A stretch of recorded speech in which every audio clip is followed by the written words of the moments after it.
இருக்கிறவராக இருக்கிற ஒரு மெனியவருமாக இயேசுவ நாமத்தில் உங்கள் யாவருக்கும் அன்பின் வாழ்த்துக்கள்.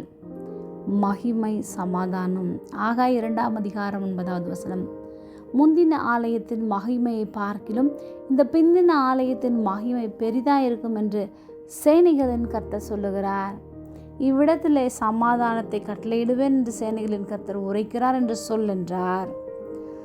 ஆகாய் புத்தகம். பாபிலோன் சிறையிருப்பதற்கு பிறகு யூதர்கள் எருசலேமில் ஆலயத்தை மறுபடியும் கட்டத் தொடங்கினார்கள். அவர்கள் கட்டிய ஆலயம் சாலமோன் கட்டிய முதல் ஆலயத்தைப் போல அழகாக இல்லை. ஜனங்கள் மனசோர்வடைந்தனர். அதிலும் முதியவர்கள் குறிப்பாக அதிகமாய் வருத்தப்பட்டனர்.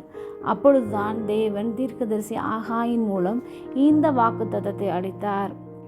அன்று ஞான கன்மலையாக இருந்தார். இன்று இயேசு கிறிஸ்து நம்முடைய கன்மலையாக மீட்பராக வந்திருக்கிறார். முந்தின ஆலயம் மகிமையினால் நிறைந்திருந்தது. இன்று கிறிஸ்து நம்முடைய மகிமையின் ராஜாவாக இருக்கிறார். சமாதானத்தை வாக்குத்தத்தமாக கொடுத்தார். இயேசு சமாதான பிரபுவாக இந்த உலகத்திற்கு வந்தார். அவருடைய சமாதானத்தையே நமக்கென்று கொடுத்திருக்கிறார்.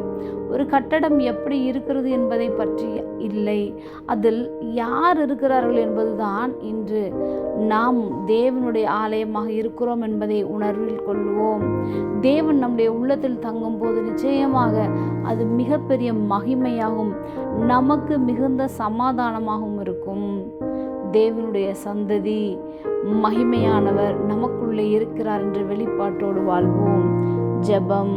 அன்பின் பரம தகப்பனை எப்பொழுதும் எங்களோடு கூட இருக்கிறவராகவே இருக்கிறவரே, முந்தின ஆலயத்தின் மகிமையை பார்க்கிலும் பிந்தின ஆலயத்தின் மகிமை பெரிதாக இருப்பதற்காக நாங்கள் உமக்கு நன்றி செலுத்துகிறோம். இயேசுவின் நாமத்தில் பிதாவே, ஆமென்.